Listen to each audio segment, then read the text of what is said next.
What up, everybody? Welcome back to the Gunks podcast. Today we're headed back to New Jersey with Dante and Randal, two grown men whose dreams went up in flames and have now landed themselves in a fast food cow prison. That's right, we're talking about Clerks II, the sequel nobody expected but somehow absolutely deserved. Is it funnier than the original? Does it hit harder emotionally than it has any right to? And most importantly, is Randall secretly the main character? Clock in at movies and let's get into it.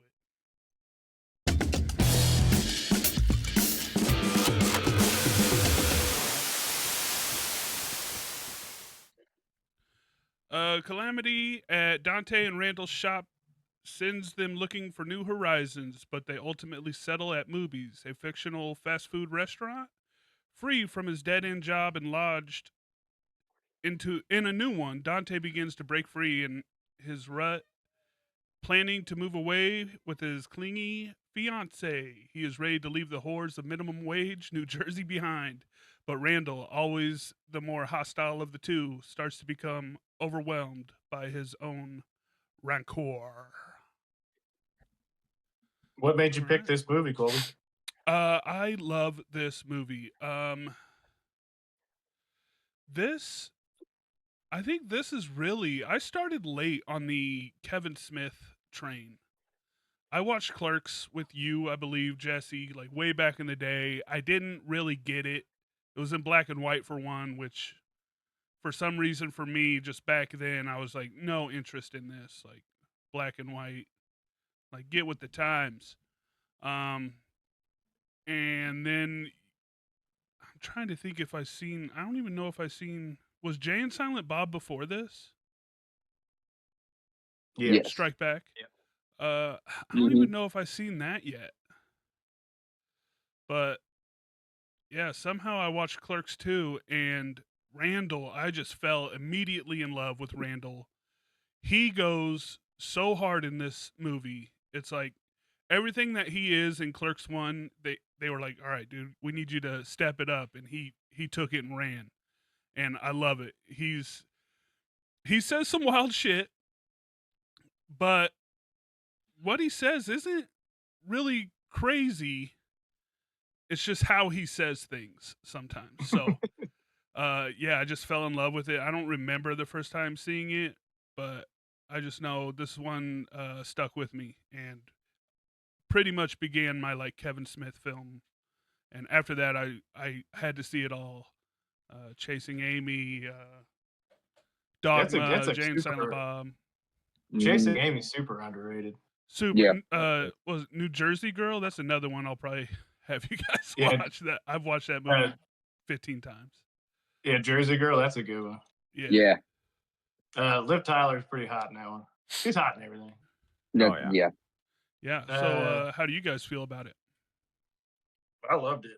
I had seen it. I saw it once when it came out, and I bought it on DVD, I think, when it came out, and I watched it like one time, and I really liked it, but I watched it once. I haven't seen it in 10 years.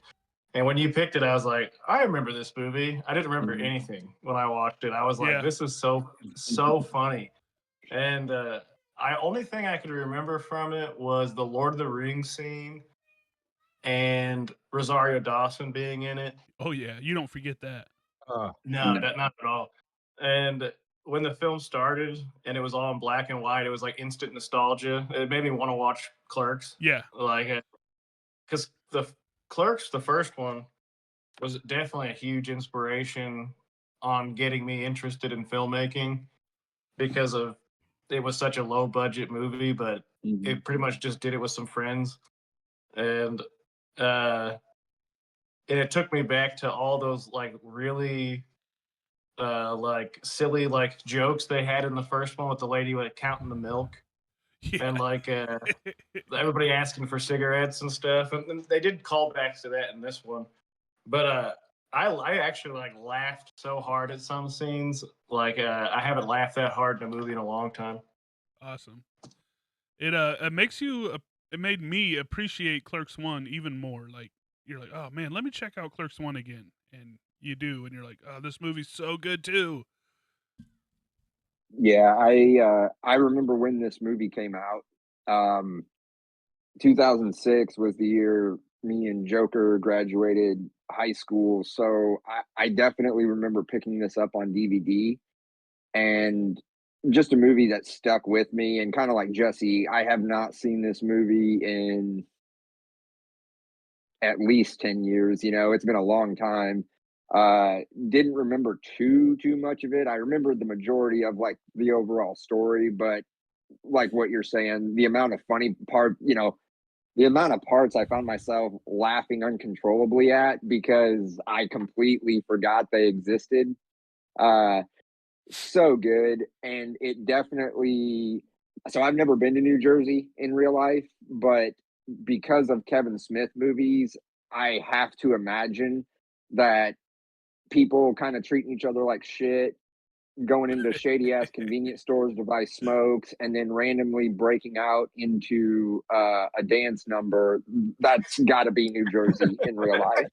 I can't see it any other way. And I will probably never visit New Jersey because, I'll get there and I'll find out it's not that way and I'll be disappointed.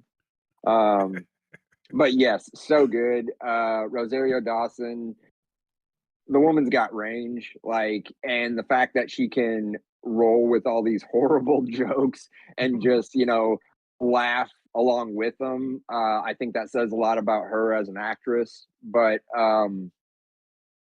yeah, just a great film overall. Yeah, like I said, haven't seen it in years, so super glad it was recommended because I completely forgot like how funny this movie is. Awesome. What about you, Blaine? So yeah, Shope introduced me to this movie. Or that guy.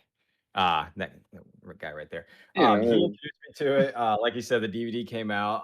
I was just getting into stuff, so like I didn't really know much about it because Shope opened me up into the View Askewniverse. So that really or I should say he really opened it up, especially Kevin Smith, because then afterwards I found out like he wrote comics and everything too. So I got into that. But we watched this and yeah, like he said, it took me back to being in high school again. Hmm. Yeah, even though like, we're millennials and just the jokes, it was even funnier now because I'm just like, oh shit, you can't say that stuff anymore. And it really, really brings back that kind of a panic, but just freaking hilarity of it. Um, yeah, Randall just was completely unhinged, but you listen to him more and more, everyone thinks he's an idiot, but he made some points. And Elias, I don't think we've all met someone like Elias, but just the way he portrayed himself as that geeky religious kid, it made it so much better when Randall was interacting with him. Hmm. Uh, but yeah, and also that we said Rosario Dawson. I had only seen her in was it The Rundown and Men in Black 2 before this movie. And yeah, they were kind of comedies, and I mean she was a babe, but even this one, yeah, like you said, just the whole bossy behind closed doors, at least with Dante, like she really let her freak flag fly. And I think my favorite scene is, and we'll get to it, but like near the end when the party is happening, just the openness of her and her curiosity just cracked me up. So like you said, her coming into this with all these dudes and just holding her own was absolutely Hmm. fantastic. Yeah. This movie, it needs Elias, right? Uh, Yeah. Elias, yep. yeah. So good. Without So So him, funny. this movie is not the same. So you No, you can it really agreed. would have do been less without than. Dante, almost. This could Mhm. be like an Elias and Randall movie, and it would still be I'd watch that. I would legit exactly. watch that movie. Yeah. You guys may hate me, but Dante kind of reminds me of Ted Mosby from How I Met Your Mother, like the show. I like Dante, but the show would have been so much better without him. Yeah. I get why Dante's there. He's a good character, but he kind of reminded me of him, and I'm just like, dude, this is the Randall and Elias show, Yeah. For 100%. sure. For sure. Yep. So I guess to kind of open us up a little bit, yeah, like you said, Colby, in the synopsis, this movie, like I said, watching it all these years later, um, it hits a lot different. Watching it as a high school kid versus watching it when we're all in our mid to late 30s, you know.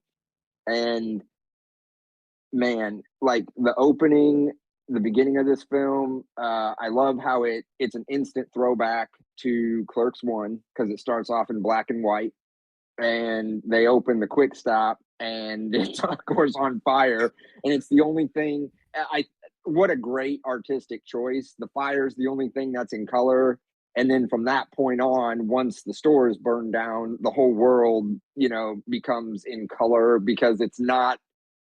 I take it as it's not supposed to be this way. You know, like kind of like Dante always says, I'm not even supposed to be here today. Like, well, yeah, when things are going through their normal paces, it's black and white. But because their world isn't, well, really, their whole world just went up in flames.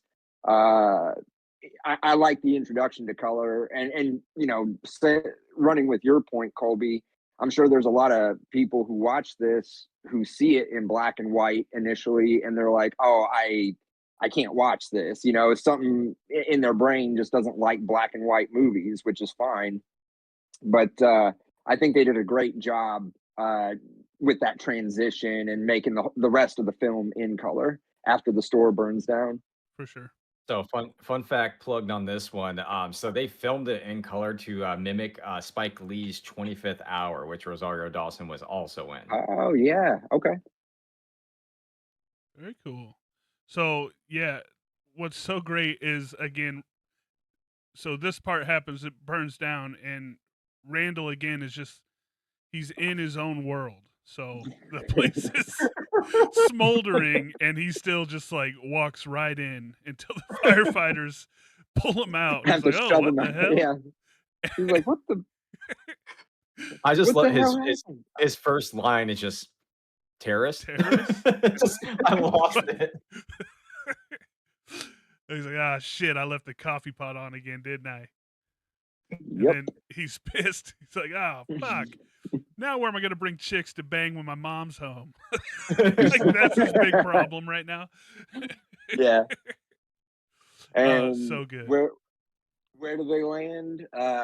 This universe is slightly shittier McDonald's equivalent, movies. Which, you know, if you've seen any other Kevin Smith movies is always um, making an appearance. But the fact that Randall and Dante are now working at this place, uh, the whole film like is just a constant go in my opinion. Like there isn't one point where I'm just like, okay, they're hanging too long on this. I mean, sure, individual jokes don't hit as hard, but for the most part, like this movie just keeps going. And I think, correct me if I'm wrong, but once it establishes, okay, you know, you see the machines and all the lights coming on and they're opening the store, uh don't they serve their old buddy or you know their old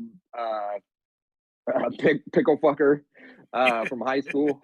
That comes a little later, yeah. Oh, Oh, so good. okay.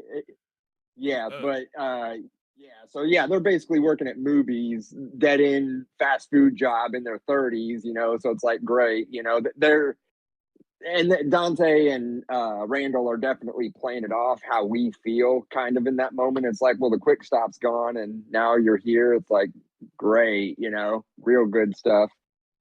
But yeah, where does it go once you know, and I don't have it playing in front of me here, but once they open the store, is that when Elias and yeah, everybody kind of trickles in? Elias pulls up, Yeah. and of course Randall is like watching, and he knows when he pulls up, and what he like kisses his mom before, you know, he's just so happy and innocent. Gives his mom a kiss, and Randall of course sees it, and he's gonna fuck with him right away. He's got it. He has to. And he's already prepared. It's like they do this every morning because what's like on the employee of the month, he has like I eat cock or something. Yep. Elias comes And in, he yeah, like takes it off, and then he just immediately slaps like a big dick on it. Big old dick jizzing on his face. yeah, and that Elias even mentions that he's just like, "You're not gonna get me today, Randall. I'm in way too good of mood." And why is he in a good mood? Because he finds out, and you know what? If this was '06, yeah, Transformers came out in 2007, so he was all like, "I just found out they're going to make a live action Transformers movie." Hell yeah. Dude, I got something to talk. I got something to say on that. So first off, when that, I bet you were, because I know you're a huge Transformers fan. Show up. I bet you were pissed during that conversation. I Maybe back mean, I wasn't thrilled about it, but like, just the fact that Randall, and no matter what Elias is into, Randall's just gonna find a way to throw it in his Yeah, face he's and gonna just shit on him. make him feel like shit because it's Randall, and that's and we will obviously get there, but Randall he doesn't say anything nice throughout this entire film, all the way up until towards the end. Like, for the most part, he is just constantly being a dick to everybody around him. everyone, I love it. everyone. Oh, it's so funny. What Blaine was saying, where Brian would have been mad about Transformers. This is obviously far ahead here, but I wrote in my notes. Where does it say? It says Brian would have punched out Randall for talking about Lord of the Rings the way he did. Oh my god, This is a fast food job. I don't need this. So Worth it. I do want to mention something before, because like coming up to that, we see Dante picking up Randall at his home. So fun fact I wanted to throw in that pink house was actually Kevin Smith's home growing up. That was his childhood home. Yeah. Mhm. I thought that was really, really freaking cool. And then once they get to movies, just big old black letters on the side, it just says "Eat Pussy."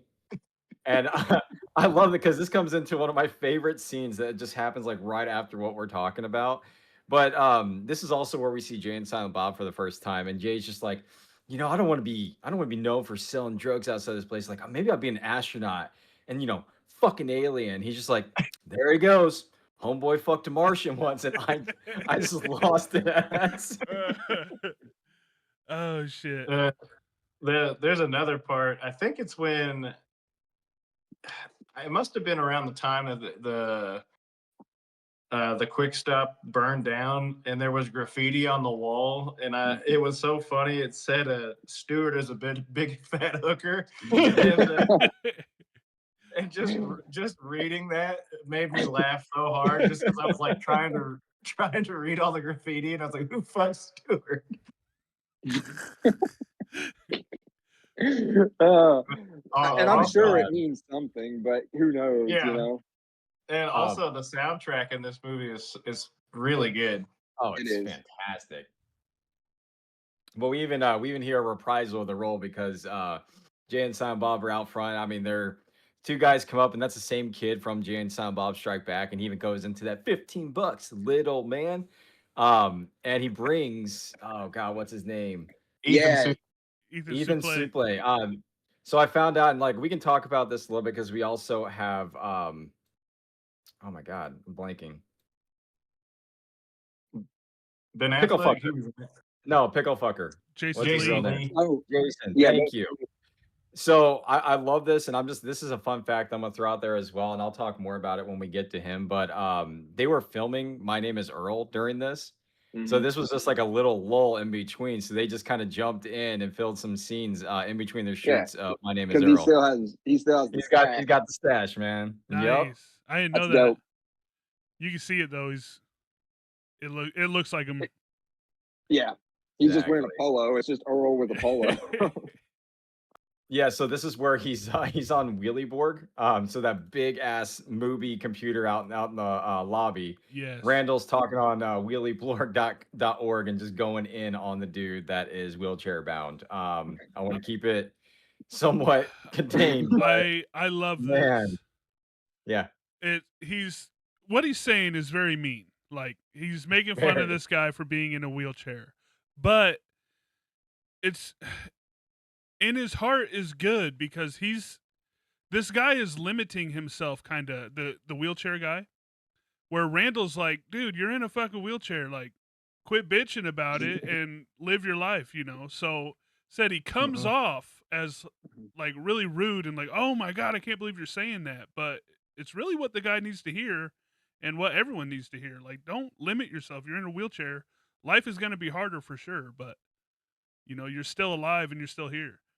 And he Right. just says it. The meaning behind it is on point, but he just goes about it in the worst possible. Yeah. If he's gonna say something Worst way. wrong, he's gonna go just dial it to 11. Because it's Yeah. Randall.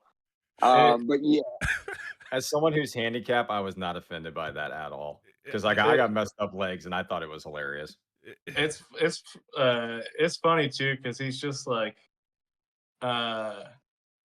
he's like the worst and he's also like the best, and the problem with him is that he's so confident in everything he says. Yes.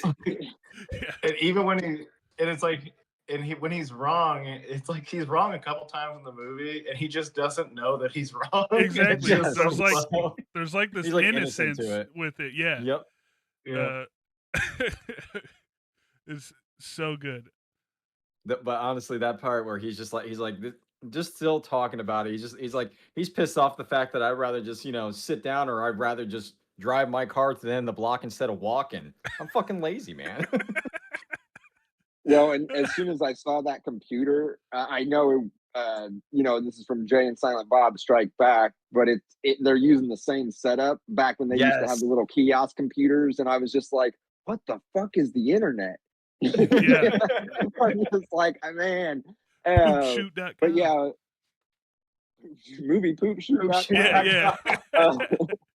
I forgot about that. I completely forgot about that. Oh, so good. But yeah, so he starts just going on his soapbox about making fun of the dude in the wheelchair, and it's Randall, so he's not quiet about it, and he has no shame whatsoever, clearly. So customers are within earshot, and they're all getting pissed at him, like, you're a terrible person. It's like, okay, like, fuck you too. Yep. So Can I was just gonna throw in during that banter show, and I think all of us with this, just like we said, the innocence of it when he confuses Anne Frank and Helen Keller in Yeah. that scene. And then even like Elias looks at him at one point and is like, Exactly. what do you do? Like, Elias is supposed to be in school, and even this kid isn't that fucking stupid. Yeah. Like, come on, man. Like but Jesse yeah. even said, like, he's wrong a couple times in the movie, and he's just got so much confidence, and like he realizes he's wrong, and he's like, he just goes with it. He's like, oh, so he is like Anne Frank, and he's like, no, he's like Helen Keller.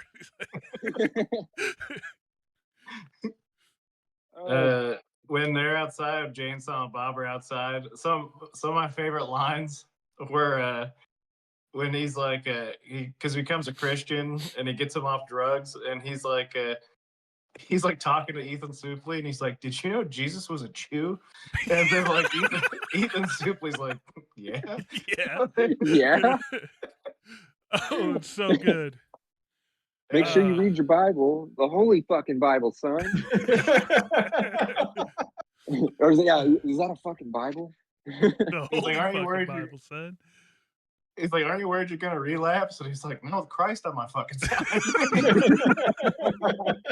Oh. Which, if you haven't picked up after your second or third Kevin Smith movie, which, this is the film school side of me coming out with, Jesse, it always reminds me of July, a buddy we went to film school with.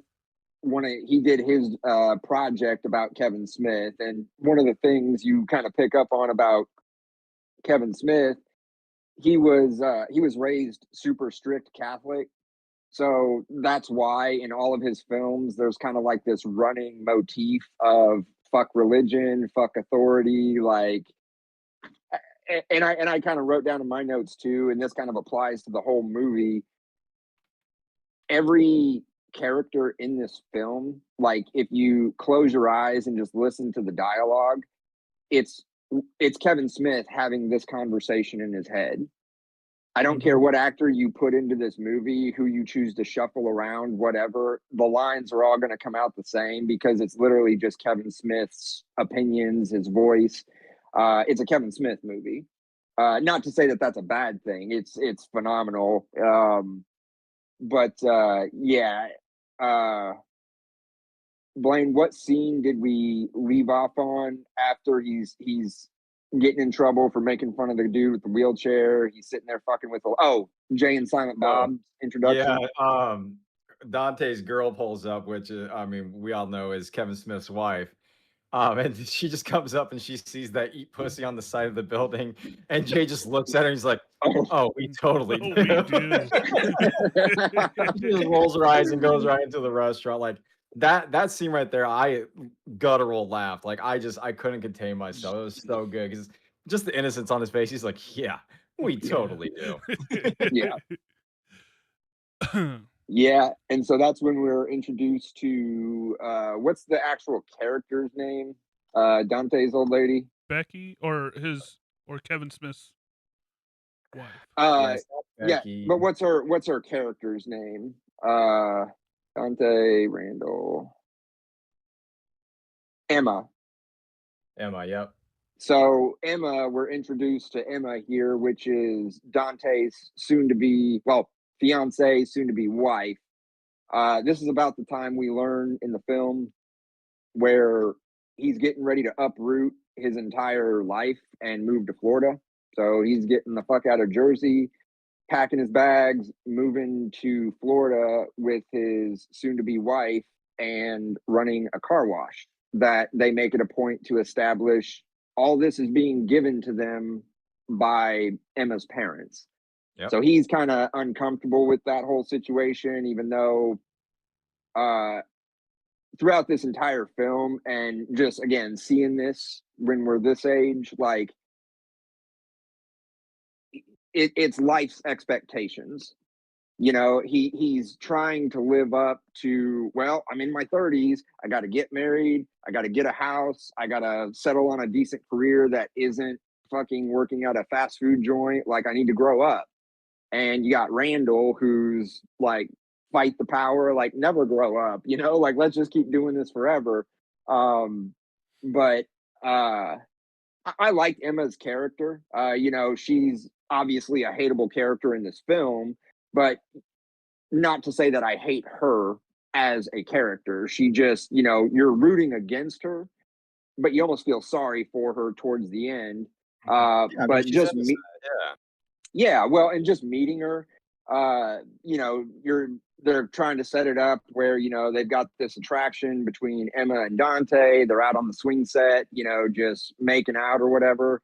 And Randal is just trying his damnedest to step in and be like, this is a huge mistake. Like, don't get married. This is crap. Like, you can do better. Like, so yeah, they're out there in the swing set just doing their thing. And Randall's trying to ruin the moment, so to speak.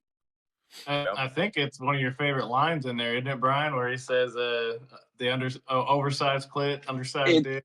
It's a classic. The line is so they're making out or whatever, and Randal lets it slip that, you know, Dante told Randal about his girlfriend's oversized clit, and she's all like, "Oh my god, you told him?" It just kind of came up in conversation. You're telling me that you don't want a girl with an oversized clit? Nope, because the next step is a dude with an undersized dick. And they both just kind of stop and they're like, But Dante thinks about it. He's just like, you know what? He's right. You can see it on his face. He's like, he's not wrong. You can see it. Emma's still confused. She's like, no, that's not how that works. But Dante's starting to be like, fuck, maybe he's right. You know? Fucking perv.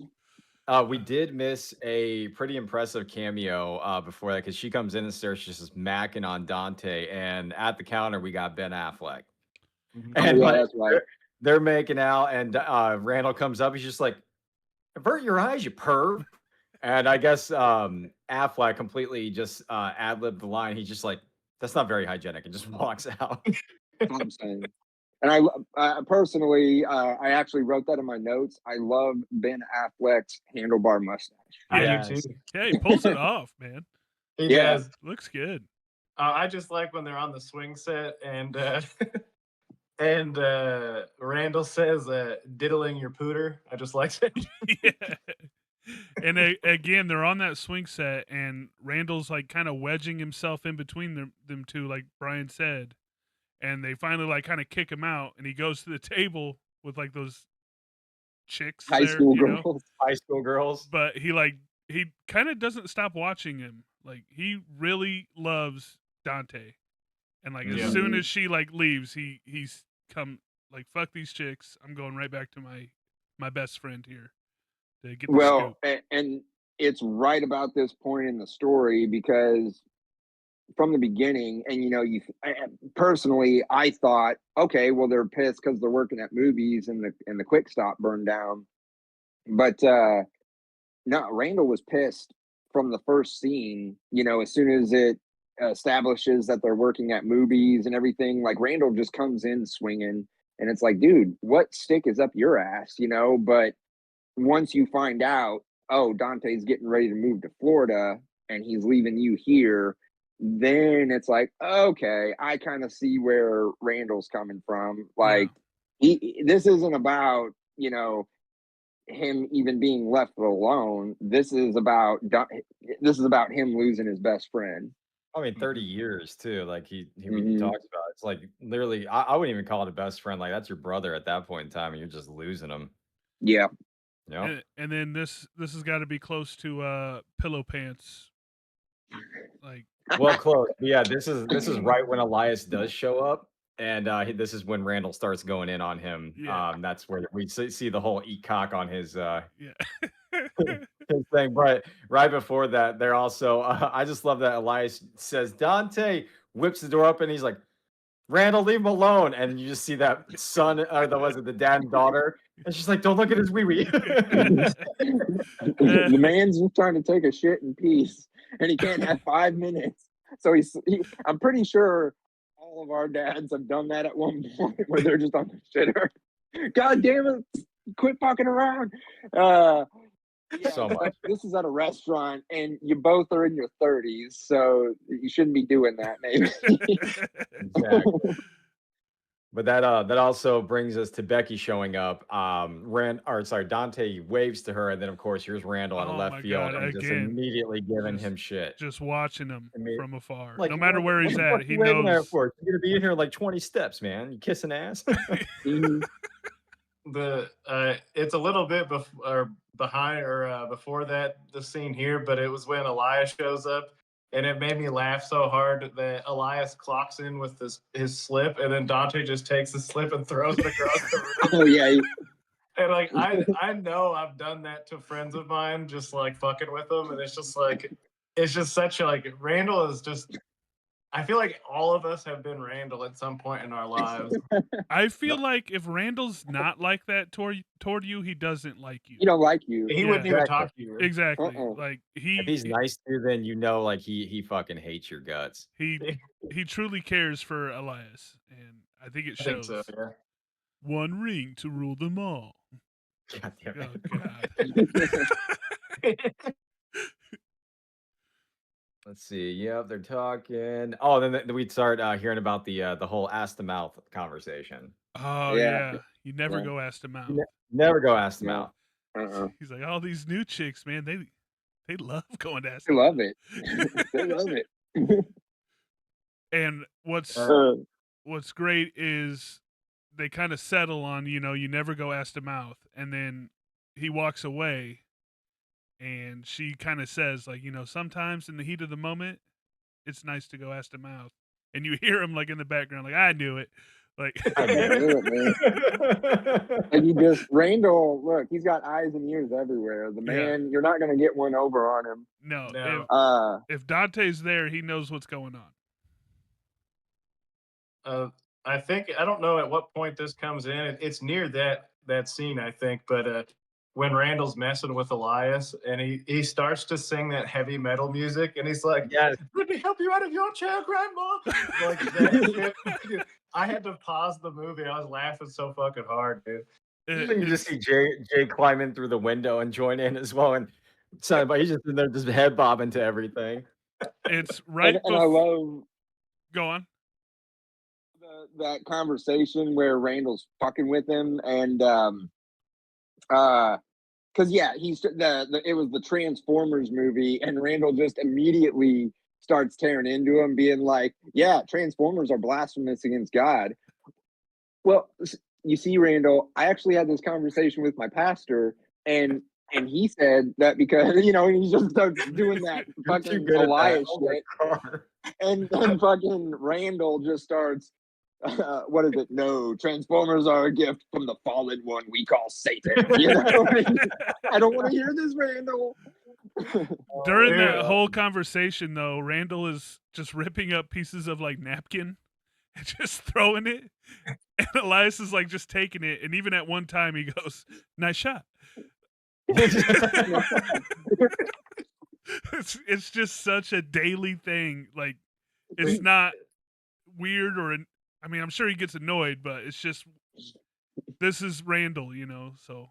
Yeah, Randall is always walking around with a baited hook, and he's just waiting for someone to take the bait. So Exactly. he can just Anyone, He's so anyone, good even at strangers on the internet, he does not care. He's just ready to pick a fight and just be Randall. Doesn't Rosario Dawson's character, doesn't she have to step in and tell Randall to quit fucking with him about Transformers? I think so. It cuts to my favorite scene. It cuts to Jay and Silent Bob outside. And he's just like, I'm fucking bored. And you see Silent Bob just creep out and come back with a boombox and the infamous scene. Down, down. He's like, ooh. Ooh. And the chapstick comes out of the pocket. Would you fuck me? I'd fuck fuck me. me. I'd fuck me hard. I reference that anytime I put on chapstick. I look at my wife and I'm like, would you fuck me? I'd fuck me. And she has no idea what I'm talking about at all. It just makes it so much better. But every single time I put on chapstick, I immediately think of this scene. The big reason I love this movie, and a lot of the movies you're going to see me pick, but is just this friendship. I love it. I relate to it so much. And in that scene, like whenever he's like, "Fuck, I'm bored." Boredom's the first step towards relapse. If you look at Silent Bob's face, he is like, "Oh no." Oh shit. I cannot let my friend relapse here. That's whenever he goes and gets the boombox. But Which it's so actually, that line, that whole moment is somewhat based on reality. Jason Mewes actually did have a real bad addiction problem once upon a time. Yeah. But Kevin Smith, stepped in, being the bro he is, forked out a shit ton of money and got his best friend some help, got him into rehab. And I honestly, I could be a little off base here. I think they kind of did that whole scene, and because he even busts out his chip when he's selling the dime bag or whatever. You're like, yeah, I just got this before I left. I think that was actually Jason Mewes' real chip. It was the whole story. The whole story of him driving around with deployed airbags was real. Yeah. So yeah, they absolutely used that. One thing that I really like about that whole dynamic and that whole scene, and though they do play up he found religion as a joke a little bit, but I do like that they don't play up his sobriety as a joke. Like they play it up as it's a little funny, right? But it's not a joke. Like they're not making fun of being sober or anything. So I definitely appreciate that. So then this cuts to the whole conversation of Becky and Dante having the conversation about him leaving and going to Florida. And she hits the nail on the head of you don't think I love her, and she's like, I think you love the idea of her. You're gonna go there, you're gonna get this job, you're gonna get this house, and she's gonna make all the decisions for you. And I think you nailed it, Blaine, with this guy is Ted from Helpless Romantic. Yeah, Helpless Romantic, 100%. Says he wants all these things, but he doesn't, and it's like, God, just make up your fucking mind. And how cool! I mean, Becky's character. Obviously, we find out here in about 5 minutes in movie time that they had kind of a fling, but what a real one. To sit there, and I think we've all had those work friends. You might not be best friends with the person, but you can sit there, and if you're having a bad day, you can sit there and bullshit with them for a minute, and it's like, I really like Becky's character. I mean, despite the whole romantic pregnancy aspect of this story, Becky's just a cool fucking character. Yeah, Who wouldn't want a manager she's like kind of Becky? like Well, one exactly. of the bros. You know, she's Hmm. Yep. one of you said it earlier, but when she walks into that show, she's not your typical girl reaction. You know, it's like what the fuck. Yep. No, So good. And then is this where they talk about or when they go up to the roof and she's going to teach them how to dance, or does that come later? that's later. Okay, I just okay. wanted to say real quick, like, and you guys were just talking about it, like she was talking serious for a second. You know, she's like, like you said, Colby, like this is gonna happen, but then she just kind of she changes gears real quick, and she's like, let's just treat this like any other day. And Shope was just saying, like, we all have that friend. I've never painted a coworker's nails before, but I mean, shit, I probably I would. would like, yeah. I If it, would, if it gets me off the but floor for a little bit, hell yeah. exactly. But this actually cuts us to the scene that I think we all love, and Elias holds up the onion ring. He's like, "One ring to rule them all," and of course, here comes Randall. Yeah, and he kind of shits on him. There's only one trilogy, and it's not Return of the King; it's of the Jedi. Which, how are you guys feel? Do you feel Star Bro. Wars over LOR? So, I got to show something real quick. I mean, there's my collection. I'm a huge Star Wars fan, but then I'm also a Lord of the Rings fan. I'm not sure you can Oh, see. that's hot. That's from the Hobbit. It's the Stormbreaker, or the Goblin Cleaver. Yeah, got I always loved the design of that sword. And my kids found that, and I just immediately stole that damn thing. I'm like, that's going on my wall. You guys aren't gonna. It's fine. yeah. But dude, I mean, I've just got such a love for Star Wars. But damn it, man, I was so torn between that conversation because Lord of the Rings is a perfect trilogy. It is. I I mean, I love Star Wars so much. It has a special place in my heart, but I just think it'd be blasphemous to say that Lord of the Rings isn't a perfect trilogy. I think you can love them both, and we do, but it goes back to Oh what yeah. Brian said of it doesn't matter because Randall is just gonna shit on it. If There is no right answer with Randall. if Elias loved Star Wars, he would probably find a way of being like, "You don't love Star Wars." Like He called him 3 CP cock or something like that. Just yeah. completely make a joke out of it. So, I think for me, like before the prequels came out, I liked the original 3. Prequels came out, I didn't like them that much as a kid.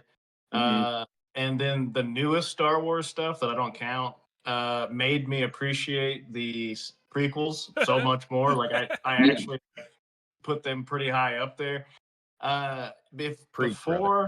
Before the new ones came out, if you would have asked me, I probably would have said Star Wars. But now that the new ones are out, I do think that Lord of the Rings is a perfect trilogy.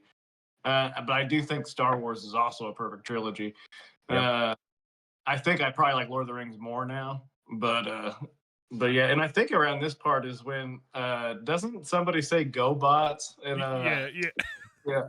Randall tells Well, Elias, he says, yeah. "Fuck up or get fucked, go bot." He's like, he's back there holding the onion rings, like it's like. So right here when he says one ring to rule them all, this is my favorite joke in the whole movie, and he like kind of switches it, and he's like, "You wonder why girls won't let you stick their cock in them." He's like, "I can get a chick if I Don't be want." gross, Randall. He's like, "Who are you kidding, you mook? You couldn't get a chick? You're too weird and sad." And Elias kind of gets pissed and like throws the onion ring down and like storms towards him, and he goes, "I can get a chick. I turn down chicks left and right," and instantly Randall's like, "Your chicks are your left and right." And every time that plays, is just the quick wittiness of it is so good. God, I love this man. I wish he was in my life. And is this about the time? Because I know with him getting that Lord of the Rings dude so fucking mad where he throws up his milkshake, that I laugh so hard every time I see that scene because you can just see the rage building up in that man where it's like, hey, fuckwad, they're not they're not gay, they're hobbits. It's just the build up to him getting so mad, and Randall is affected by nothing the dude says whatsoever. He just keeps digging and digging and digging, and suddenly this dude just overflows and spews his milkshake all over the counter. Not to mention, he flat out just sums up he does. Oh, movie 1, walks across the floor. Movie 2, looks down real quick, keeps going. Movie 3 just tosses it into the fire, and he's just like, well, that's it. But him talking about Frodo and Sam, and yeah, him doing it. But I love when Elias says this line. He's just like, you know what? You can say whatever you want about Jesus, but leave Lord of the Rings out of it. He holds I Lord of agree the with Rings Elias. higher than Jesus. And then he makes that dude who's a Lord of the Rings fan so bad that the dude gets so mad he calls him a. He boiled over so much that he just thought of something. like the most hurtful thing he could think of. Yeah, the thing he could think of, he was just called him that. I have to point out, because it doesn't really fit anywhere, but I got to point these two things out. Did you guys notice that Jay's cap that he wears doesn't have a bill on it? Yeah, and when I first seen this movie, I tried to make that hat. I tried to cut I the did not bill. notice that. Yeah, it's just the top. It's just the top. What? Yeah, it looks like it's a backwards hat, but it's not. Okay, Yeah, and then I mean, I've got it up in front of me. I'm going to look closer. Speaking about hats as well, I guess Randall's hat is just a wig glued underneath the hat, which I didn't know. It's Yeah. not his real hair. They just like flat out glued that wig to the hat, and that's what he wears. wow, I didn't know I did not know that. The other thing I wanted to point out was they were advertising the cow tipper in the restaurant, and it's like a burger that's like 8 patties, and it's only $4. And I was like, God damn. Damn, yeah. I was trying to look at the prices at one point. I seen like one meal was like $3.85 or something. I was like, God. Yeah. When they were showing prices in like the convenience stores and gas prices and stuff, I'm like, that's what it should be. Like, Yeah. I miss being able to go to that. McDonald's and get a double cheeseburger for $1. And then somewhere around this part is the whole pillow pants and pussy troll and Lister Fiend. That shit had me crying, laughing again, dude. It was so fucking funny. The way that Randall looks at him the entire time he's telling him is so funny to me. It's like the first time anyone's left him speechless. Like, yes, it was so like, what the fuck, that he couldn't come up with something. I don't remember what he says his girlfriend's name is, but she's like, well, we totally would make out, but you know, if it wasn't for pillow pants. And he's like, what the fuck is pillow pants? It's like, you know, her pussy troll. It's like, what? Yeah, you know, all girls have a pussy troll, and then they pee it out of their body when they turn 18 or when they turn 21. And it's like, Randall has nothing.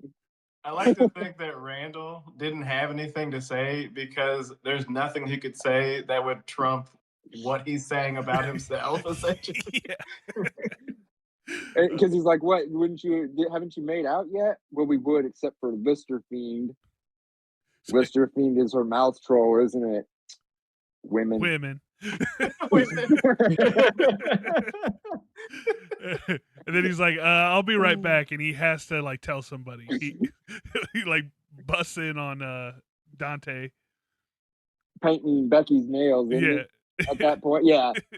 Why does it smell weird in here?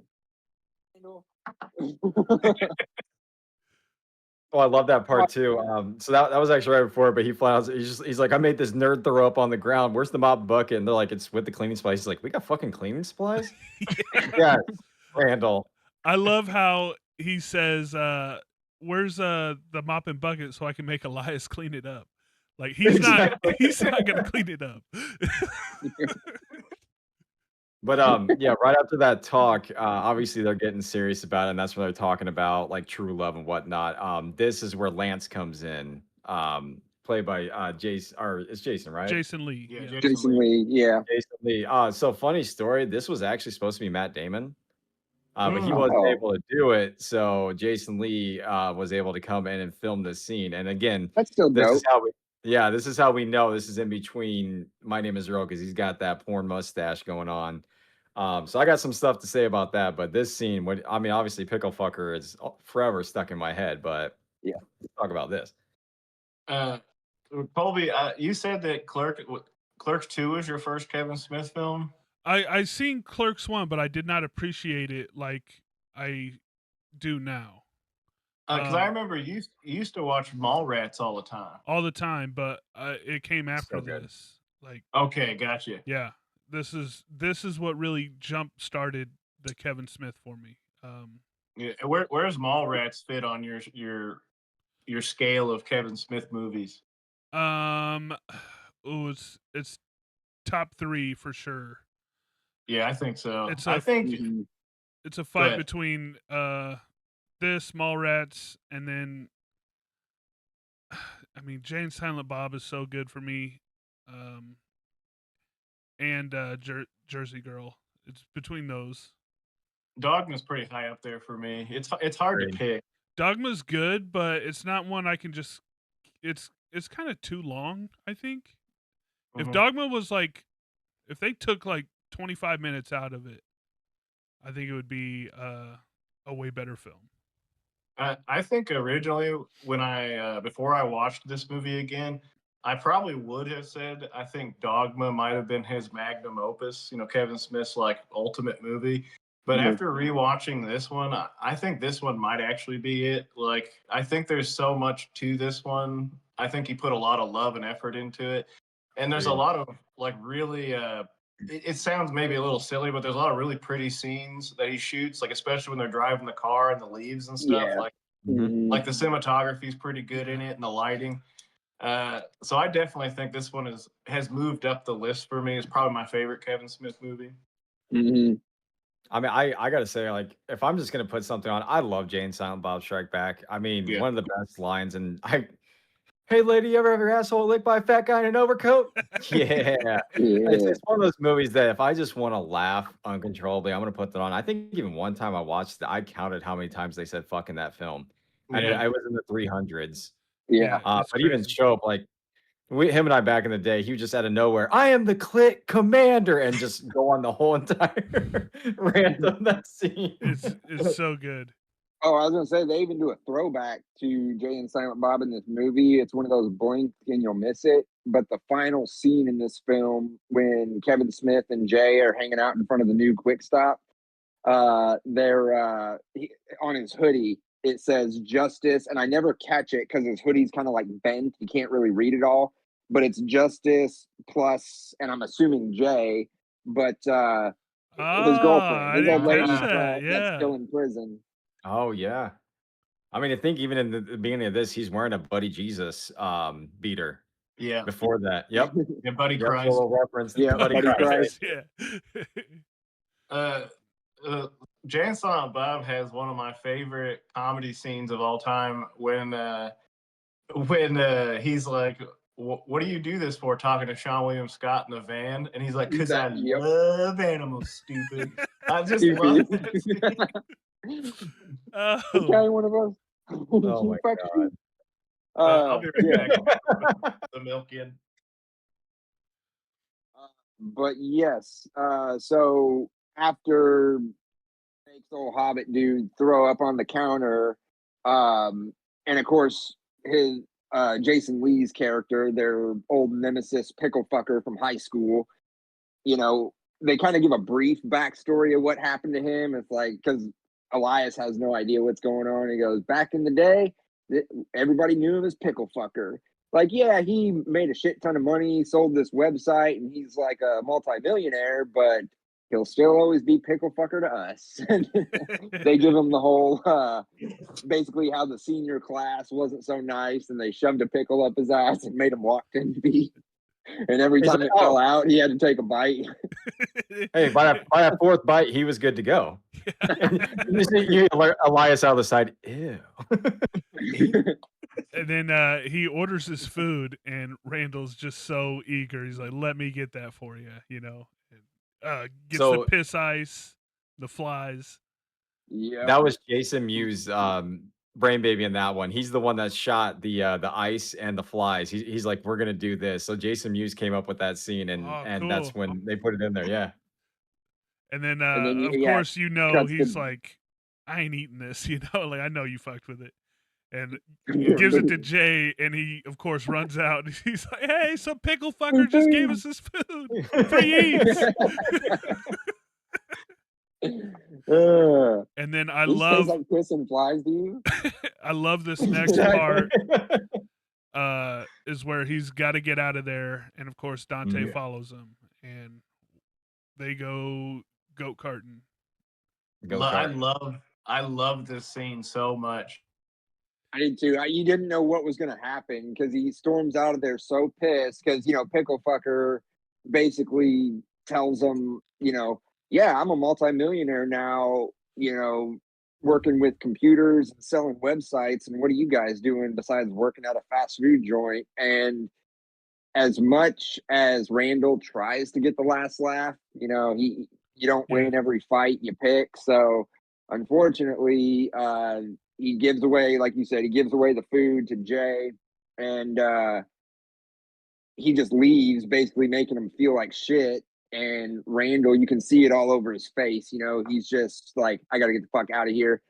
And poor Elias, he's getting slammed in the back, but Randall and Dante are like, yeah, he's got it, he's fine. And so they're like, wait, where are you going? Because all Randall's saying at that point is, I need your car keys. Give me your car. Well, okay, but where are you going? And they go to the go-kart track. I truly And think that this would really work. Like, if you're having a bad day, you go fucking fly around the track, Dude, you're gonna be good. yes. Mhm. I don't care how old you are. Like, you go to a go-kart track, you're gonna feel like a kid again every single Yeah. time. You're gonna have fun. They need to just implement those at like every job. I agree. Mental health breaks. Go to the go-kart track. Yeah. Go. Yep. And this scene here is one of the most pivotal scenes for Randall as a character. Like, it shows him a vulnerability to him. Yeah. It shows He that has someone feelings. can get to him. Yeah. Yeah, he has feelings.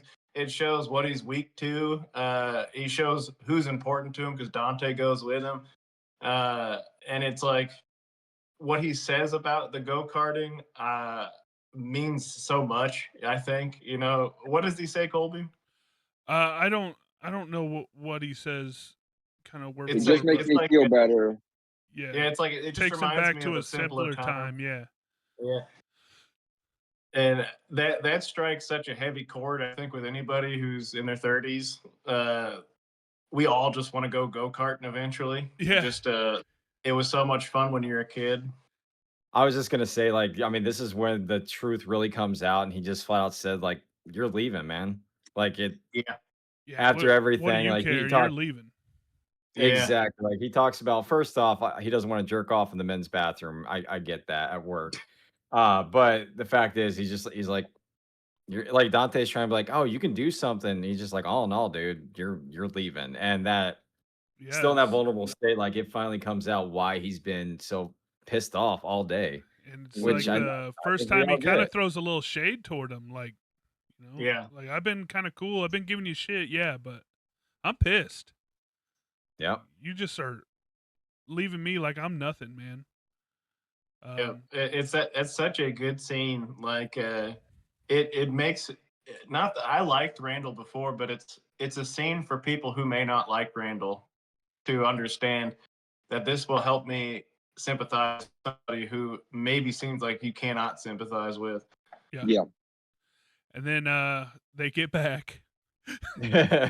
And what blows my mind is like they're stressed, which I get it. I've been there before. I've worked in fast food, but there is literally 4 customers in the lobby. And they're freaking out, Yeah, man. like where the hell have you been? They get right to it, and Randall's going on a rant. Well, actually, real quick before we get into this heavy one, there's another part. I think it's in the car, and Randall said a line that made me laugh so hard again. I had to pause it. He was talking, I think, about somebody coming in the bathroom when he's jerking off or something, and he says, "I don't want them coming in there all retard strong." And I thought it was fucking funny. Chalk it up to Randall's bad mood. He's just like insulting everybody, you know, at every moment, every chance he gets. He's just trying to be mean because he's in a bad mood. No one's safe. Coming into that scene, yeah, Rosario's just like, or Becky's like, where the hell were you guys? It's a long story, and he just he walks over to fucking Elias and he's making fries. He pulls that fucker out. Those fries are black. How do you do that? And he just goes in on me. He's like, it's fucking automatic. How do you fuck up fries? Get out of here. Randall's kind of got some skill at the fast food. You see him in the very beginning. He's like tossing the burgers up in the air, and Yeah. he instantly knows what needs to be done. Like, he's a slacker, but when it's time to work, he can get it.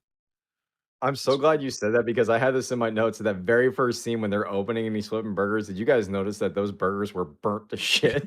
Yeah. They were just like the fries, like they were black. And then on top of that, he just comes over and also gets the press and just puts it on those burnt ass burgers and just walks away. He definitely does not care. Yeah, this is the scene. This is a little racist here, but again, he's so innocent to it. He would not have said that had he thought that was like a racist slur in any remark. I truly believe that. Again, he's innocent. It's because his grandma used to say it. You know, he thinks it's just referring to lazy people. And then he even says, what did he say? He says that don't talk to them, they'll give like everything he says, and then it starts to dawn on him. He's like, well, maybe my grandma was a little racist. Maybe she was. It's like, everybody's sitting there been trying to tell you this for the last 10 minutes. You can't say that. And of all the people to drop that in front of, you do it in front of Wanda Sykes. Yeah, are you trying to get stabbed? She was about ready to hop across that counter and give Randall a whooping. And I love the line that she says because I love Wanda Sykes. She's like, how about you build towards making my fucking fries? And her husband looks at her, he's like, remember, you saved. You don't use that kind of language. She's like, ain't nobody from my church in here. It's so and good. I just fucking lost it. I love that she's kind of whispering under his breath. He's like, remember, baby, remember the tipper? Like, you remember what the judge said? It's like, yeah, she's a firecracker. Dude, that couple was so fucking funny, dude. And then he's like, you can have this on the house. And she's like, I don't want no racist food. And he goes, come on, baby, you can't taste racism. Exactly. And then he gets the bag thrown on the ground by his wife, and he's like, damn. And then I love after they leave, they go like back and forth still, and there's just those dudes there like waiting to be waited on. It just doesn't come. They kind of look at each other and just shrug, and they're like, all right, we're not getting served here. They just leave. It's so good. And then what is he? Instead of learning his lesson, he doubles down. He doubles down so says, hard. Not only does he announce to Dante and Becky that he's taking it back, and that's their breaking point. Like, fuck this. We're just going to pretend this conversation never happened, walk away. He turns around and says it directly to a little girl. And the mom looks at him like, what did you say to my daughter? And his response is, it's cool, lady. I'm taking it back. I'm taking it back. Like, he even has the customized sweatshirt that says poor monkey for life. Yeah, and it's just like, it's just tape. Like, Randall, he just can't let anything go. Oh, God.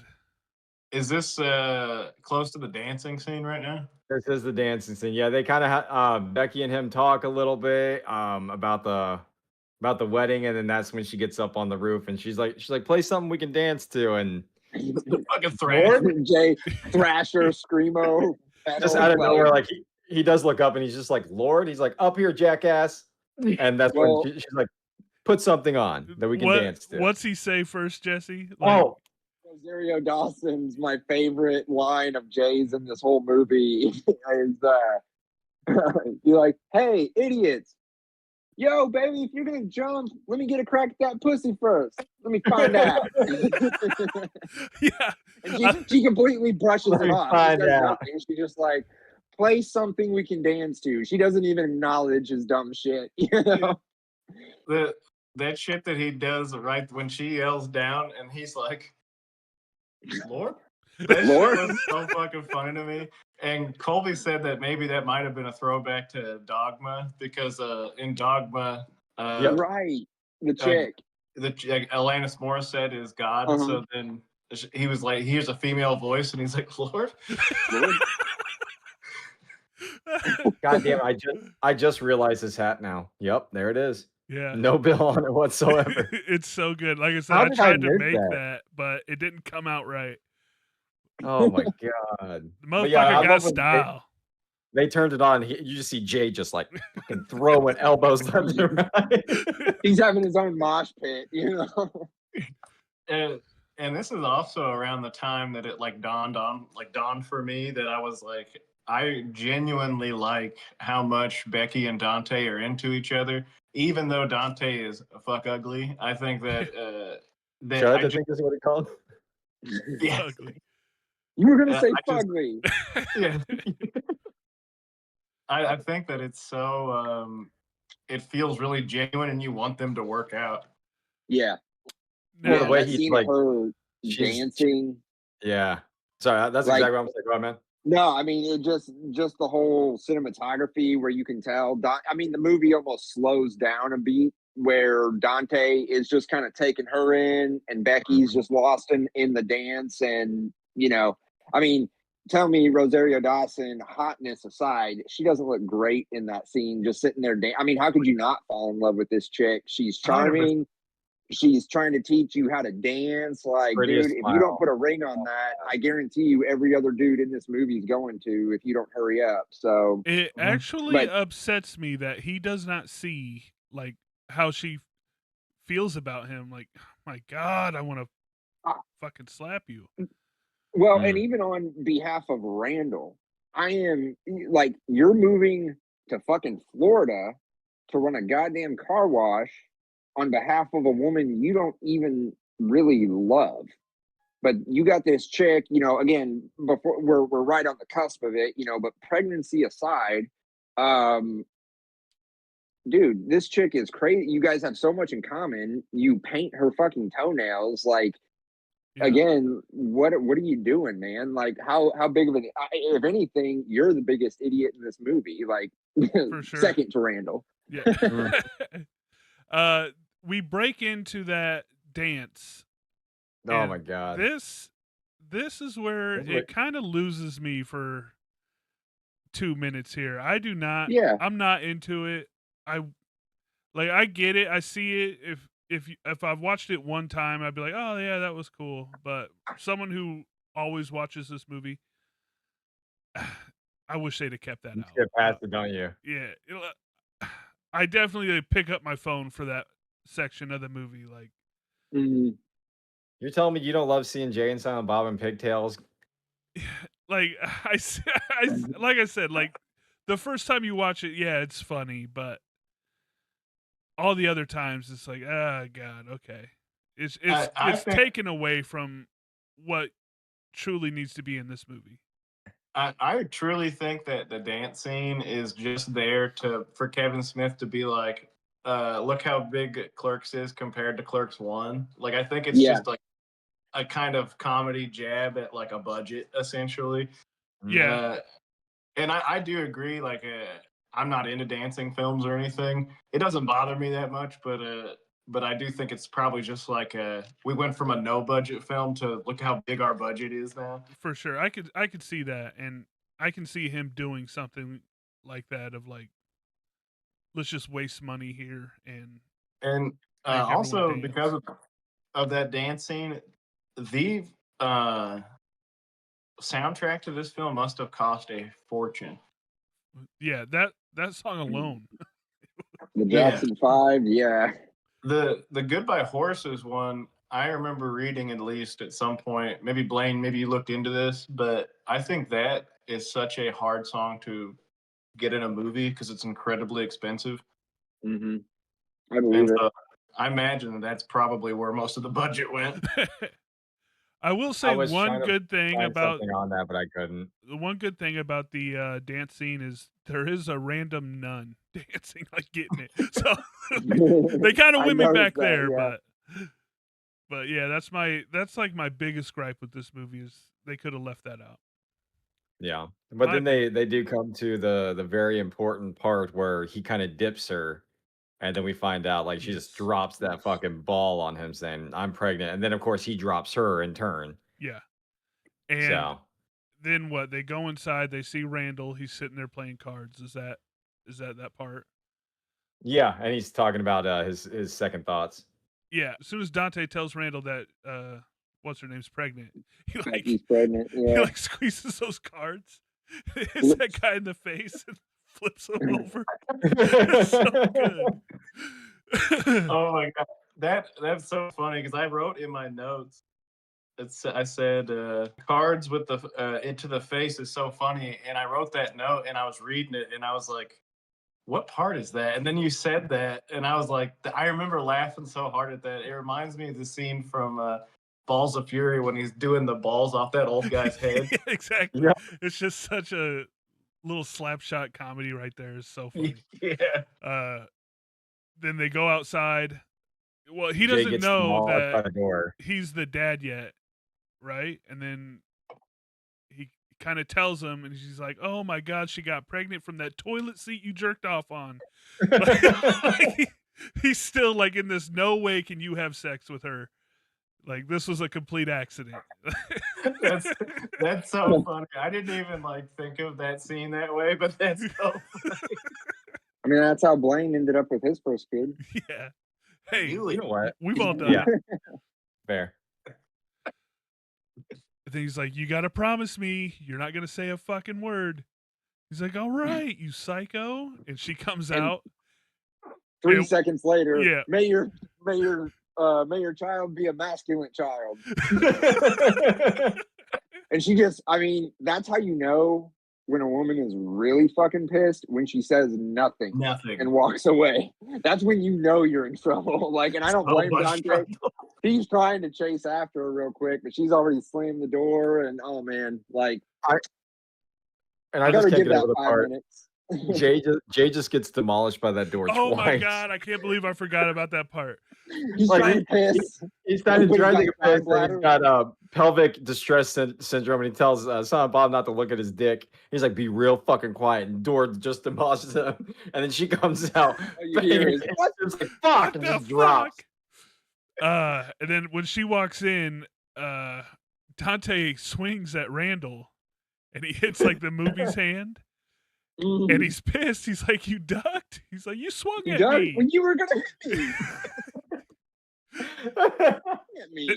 Like, yeah, total. I'm on Randall's side. Like, what? I'm just gonna let you hit me? You're like, no, I'm gonna die. Like, what? Yeah. At this point in the film, after it's revealed that obviously Dante is having second thoughts about the whole marriage, moving to Florida thing, and Becky, she fucks off. We don't really see her for a minute, but she's pissed. And this is about the time where it's revealed that Randall gets the bright idea to reserve a donkey show. Yeah, they're actually pulling up as this is going on, and he kind of tells Dante like, "Oh, go get her, man, get her." But And like just, at least an hour. yeah, just to get him out of there, Yeah. so Kelly and the sexy stud can Oh, set up Kinky shop. Kelly. Kinky Kelly, yeah. Yeah, they even brought a fog machine for ambiance. Oh man, yeah. I didn't know how far they were going to take it. I'm trying to think back to the first time I watched this movie, and the fact that Randall gets the bright idea to throw anybody a donkey show is beyond me. He justifies it by saying it's something everybody should see at least once. It's like, you wouldn't want to see a donkey show, and Elias is like, no, bestiality and all that. Um, but yeah, let's see. Dante returns. Okay, so yeah, it pretty much like he runs off to find Becky, and that's when an hour later they kind of do a time skip, don't they? To where Yeah, they're he's kind of starting the cruising donkey show. around and Just real quick in that, like another fun fact, when Dante pulls up to that stoplight and the little girl's in the restaurant, she turns around and waves at him. That's Harley Quinn Smith. yeah. Okay. That's I that's thought so. Kevin Smith's daughter. That's Kevin Smith's Yeah, daughter, that's in the yeah. restaurant. Yep. That scene melts my heart. She's so cute in that movie. She's just like Mhm. smiles with no teeth, and like Dante's just thinking about being a dad. I love Yeah. that shot there. I think it's really nice. And then that's completely what's the word, juxtaposed to a fucking donkey show. Yeah. And so as a kid, I thought that scene was hilarious. As an adult, I'm like Yeah. Yeah. watching it through It's my fingers. I'm like, oh, I had mentioned the dancing they could have left out. There's parts of this show that I wouldn't have I wish they would have left out too. I would have. I'm the same way. I'm like, oh, this is fucking rancid. Yeah. Yeah. Like, I don't know, him dancing around it, like had they just left that maybe, but the fact that he's really behind there and he's like he's like actually fucking it. Getting It's like, himself ready. When he spits in his fuck. Well, actually, sorry, I hate myself for doing this, but when he stretches out his fucking mouth to go under. Oh god. Because I'm even looking up, I'm just like, why is there a can of Crisco fucking hanging here? And then like I put two together, I'm like, he didn't even go for the Crisco. He just like fucking lobs a lookie into his fucking hand and goes out it. But the even this Crisco part might as have well, been for him. I don't if they would have got dude, to that, I don't know. But I Hey, also love that they got Elias Interspecies just fucking erotica. smashed. Yeah. He's whether they rolled him 2 blunts and he's drunk as shit. Yeah. And like even during that show, he's like, "Is it weird that I have a boner?" And then out of nowhere, he's like, "Well, if he's gonna jerk off, I'm gonna jerk off." Yeah, I'm gonna jerk off too. That's the other part I wish they'd have left out is it kind of I don't know, it takes his innocence away or something. I don't know what it is, but when he's like jerking off in the corner, like why do they have to put that in? I don't like that. I'm the same way, but I do What like does he what say? they need. Sorry, I didn't mean to cut you off. Doesn't he say like, "I'm sorry, I'm Jesus"? sorry, or something Jesus. like that when he's- Like, Okay. Sorry, Jesse. Oh, come on, man. yeah, Come on. little Be here. much. The only scene that they should leave in with that whole thing is when Elias is like, "Honk if you like tight pussy," and then he blows that horn. And Jay and Silent Bob are like, "Hell yeah, we like type of." But even Jay out of the corner, he's just like, "Who the fuck gets turned on by a dude fucking a donkey?" And he's just like, "Well, I guess there's some kinks for everyone because they're making out." But then that's when his old girl comes in. Sorry, Yeah. Cole, I didn't mean to. No, and that's a good. I was gonna say they're not judging too hard, like Jay and Silent Bob. That's what I love about them too. They're kind of just like they'll judge you a little bit. Someone's gonna judge you for fucking a donkey or jerking off to one, but they're kind of just there, like they know it's fucked up, and hey, we're here to party. You know? Becky comes in at this time. Becky right? comes in. She's got a cake. It says it's Florida. It says goodbye Jersey. Obviously she's asking what's going on. Emma. Sorry, Emma.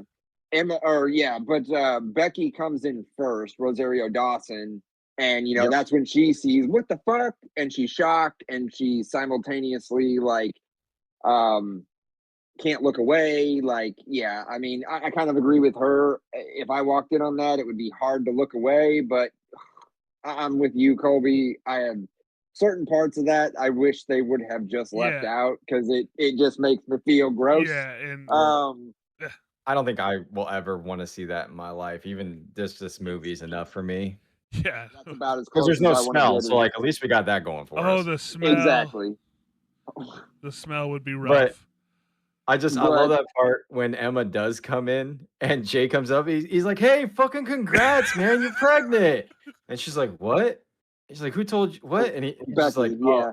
Yeah, he's like some asshole said that. Some But asshole. that's when Dante comes up. He's like, I'm so sorry, I don't know what to say, and she just knees his ass, and then Jay comes in out of nowhere. He's like, get that fucker in the face with this cane.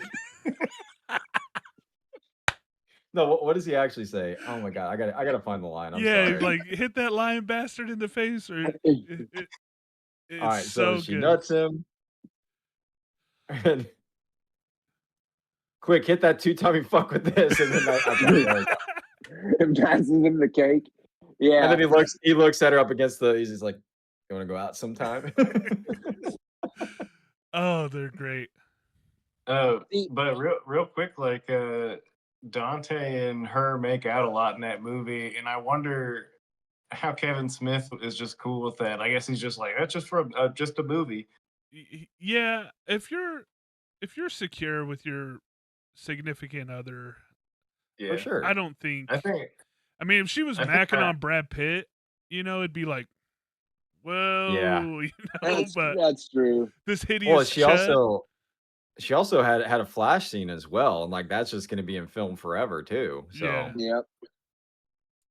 but no, like I mean, I don't know. Like I'm comfortable with my relationship, but my wife says her cheat person is Jason Statham, and I'm sorry if I saw my wife macking on Jason Statham, my blood would boil.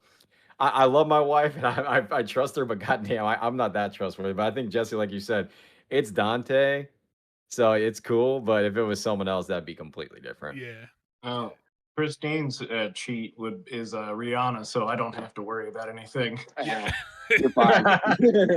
Good pick. Good pick. Hell yeah. But even in that scene, because Dante, he called like before I completely forgot about this, but he called 911 because he thought the place was on fire. He's just like, oh That's shit, not right. Yeah, again. Not again. They show up, Time machine. and fucking Stud, he's just like, oh, not again. Gotta make this quick. He It's just like keeps starts going fucking faster. going. I love him, the sexy Stud, so much because even though he's in it for a brief moment, his one-liners are just perfect. They're Yeah. absolutely perfect. Like he was the right amount of comedy. hmm I think we're He's at still the gross. yeah. I think we're at the prison scene now, aren't we? Yeah, where they get hauled off to jail. And this is where I guess you would call it probably the most serious moment Oh, of the film. I mean, this is kind of the climax of the entire film. So Jay, Silent Bob, Dante, and Randall are all locked up in the local jail, and of course you got uh, fucking Kinky Kelly locked up with them. He's just there for slight comic relief, but it all kind of comes to a head in this scene. Uh, and I love breakdown between Dante and Randall, where really this whole conversation could have been the whole movie essentially, because it's really, what the fuck is your problem? You're moving to Florida and you're leaving me behind. I'm losing my best friend. Well, what do you want me to do about it? Well, if it were me, I would buy the quick stop and fix it up and open it myself and run it with my best friend forever, because that's what we do, and um I I don't know, the awareness of Randall. You go through the entire film and he's just there to be a complete dick. He's there to make stupid fart jokes and dick jokes. Like, he doesn't really, other than the car scene, like we talked about a little bit ago, where it's like, well, my friend's leaving me. It's like, oh, I see your human side. This is where it all comes out for Randall, where you do get to see, like, nah, dude's hurting right now because he's on the cusp of losing his best friend. And this is what I would do if I had it my way. And his idea is to buy the old quick stop, open it up with his best friend, and just keep doing what they were doing before. Yeah. I Yeah. love that. I'm so frustrated with Dante because he still is like, oh, maybe she'll take me back right here. We can still get to Florida. Like, dude, what are you talking about, Ted? Yeah, I want to punch him in the wiener. Yeah. I was gonna say as well, like, and you guys are completely right in that. And like, I don't know about you, like this. All right, Shope, we've been friends for over 30 years. Like, if you looked at me and said that I wish I could take those 30 years back And Oh, like, dude, that's literally the one person you care. Like, I mean, Randall loves Dante, and Dante Mhm. obviously loves Randall, but he's furious right now. But to hear that the one person that is like your fucking ride or die say, I wish I could take that back and have a Randall free life, like that's literally a kick in the nuts, a shot in That's the a face, low and blow. yeah, dude, that's that pissed me that off would too. exactly like that would just cut so fucking deep. And like I get why. I mean, put yourself in Randall's shoes, like. I mean, that would just completely rock my or turn my world upside down. Like that's the one person you absolutely love that's not blood, and they're just Shitting on like, you. I don't want anything to do Yeah, with you. Yeah. Fuck, man. pretty crazy. But yeah, he's like Brian said, like, well, what would you do? He's like, I'd buy the quick stop, and we'd be our own bosses. Uh, so good because Randall does not want this fabulous life. He doesn't want the house and the job and like let's be our own boss. I love just hanging out with you every day, not really working. It's this is what we need to be doing. Like fucking put this fake dream behind you, man. Like that's not who we are. And Randall is such like a man that you know that he's been thinking about buying and opening the quick stop and doing this for a long time, but he's just not comfortable talking about his feelings and his Yeah. friendship and stuff. And so this is his one time that he's like, "You're gonna make me say it. Yeah. You're gonna make Yeah. me do this." And Well, he and makes he's been following Dante forever, like since Clerks 1. Like Randall is just there to do more or less. I mean, he's gonna bitch about it the whole time. Whatever you tell him to do, you're gonna get pushback. But he's just been following Dante, for 30 plus years, his whole life basically. And uh yeah, I mean, He knows he has to kind of spill it all out right here. Like this is and you it. can see how uncomfortable it is for him because he even looks over at Jay and Silent Bob, who they're all sharing a cell, and he's like, "Guys, cover your ears for a minute," and it's just like, and they even comment when Randall's spilling his guts, like just professing all of his feelings to his best friend. It's just like, okay, Jay, you always got to say something to kill the moment, but okay. But yeah, I mean, and just kind of reading along the scene breakdown here, it says, blah blah blah. Okay, so in their jail cell, Dante gets into a heated argument with Randall, angry with him for ruining his life, and expresses his eagerness to start a new life without him. While Randall becomes indignant and condemns Dante for his willingness to live his life under the standards of others and for abandoning their friendship, revealing how upset he is that Dante is moving away. Like it takes them all the way to be in jail for Dante or for Randall to finally just come out and say, "What the fuck's your problem, man?" Well, dude, you're moving away and I'm losing my best friend. Now, granted, we wouldn't have a movie if he was able to just come out and say that Right. from the get go. But the fact that and again, you can just see it. I mean, I don't know if it's just the actor, the writing, a combination of everything, but like you can see it on his face. And in that moment, like he's never been more serious Mhm. about anything in his entire life. So Yeah. And then let's open the quick stop. yeah, let's open that up. Well, how are we going to get the money? And the man Jay and Silent Bob, like, well, we got it. It's like under two Yeah, we got that conditions, money. What's condition one, Colby? We get to hang out there anytime we want without you guys kicking us out. Yep. What's condition two, Jesse? You got to blow each other. yeah. You are not Jesse. Sorry, it's He's like, lit. okay, under one condition, which is great. And it's like they could have bought their own place to go lean up against, but they're kind of with them as much as they're with each other. Like we've been here since the Yeah. beginning too. Like this Yep. is we love the quick stop as much as you guys. I And love that. Jay and Silent Bob, I think, and just in that one moment, it really does show how important they are. Because even from their introduction in this film, they're just a bunch of fucking drug dealing jack offs that are just there for dick and pussy jokes. Like it's Jay and Silent Bob. But at the end, they really do kind of come in clutch and save the day. Because obviously, it shows the next scene, they're out of prison. And Can I time you out real quick? yeah, I just gotta throw something in because you're talking about this. Like, even on top of that, like we've seen in other movies as well, the only time they've actually felt comfortable is leaning up against the quick stop. Like, in Jay and Silent Bob Strike Back, they Yeah. tried it at the restaurant, didn't like it. Even at this movies, they tried it there, didn't like it, didn't feel comfortable, wasn't home.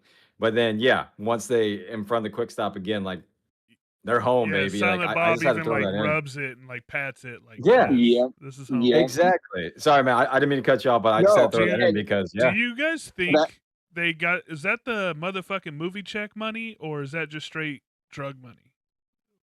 that's drug money for sure. That's That's them it's probably drug money. dealing on the streets, and especially since they're clean, they're not using anymore. Yeah, So they're not it's just all using their own profit. supply. Yeah, it's all just profit. And what are they going to do? They don't I have didn't- any goals or ambitions outside of chilling. I didn't and know if they dealing. were they still had like a hell of money from Jay and Silent Bob. I think they spent all that on flying across the country Kicking looking for everyone's ass. disasters. So Which yeah, again, maybe. it always shows it's they don't care about the money really. Like this is just who they are. Like they didn't want the money; they wanted the respect from everyone in Jay and Silent Bob. You know. Well, and kind of notice too, Jay and Silent Bob show up wherever Dante and Randal are. So they followed them to movies, and they're there for the entire film, all the way until and it shows right after they get out of jail.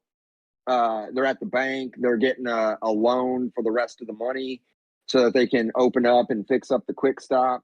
And yeah, the final scene basically is Jay and Silent Bob, once the store's open and everything's back to normal, they step out, or they step into the frame. And like you said, Blaine, they're kind of patting the side of the store, being like, "Yeah, we're home." And all they're doing is leaning. They're just like not doing shit, but everything's back to normal, which kind of transitions into full circle, really. The intro to Clerks, the intro to the original Clerks, where everything shifts back to black and white. Dante and Randal are back in the store, back behind the counter, doing their thing. Except Dante, you can tell he's got this weight lifted off of him. He's not the sad sack that he normally is when we see him in the convenience store. I'm not even supposed to be here today.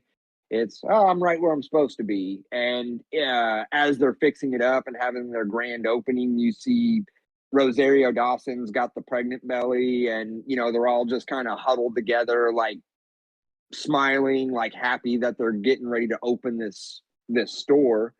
But then the whole movie shifts back over to black and white, to me signifying everything's back where it should be. Everything is back to normal. The beginning where the fire kind of brought everything into color. Well, now it's all going to black and white. Everything's going back to normal.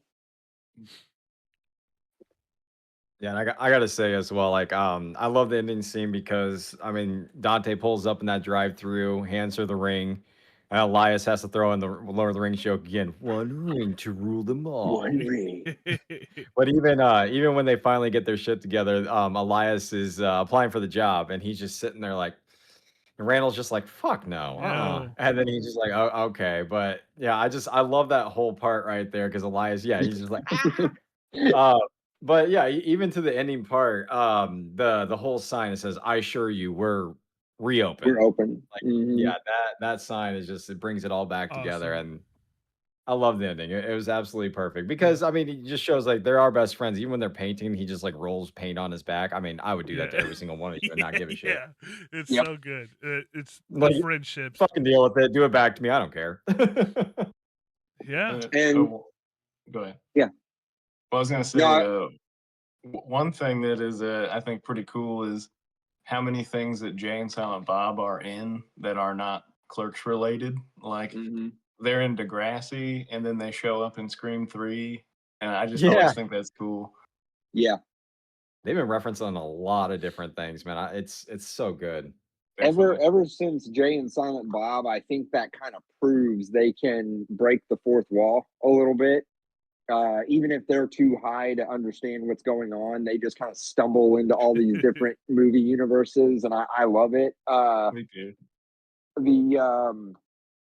Yeah, I mean, overall, what a fantastic film. I mean, greatest film ever? Nah, not by a long shot, but I mean, so funny.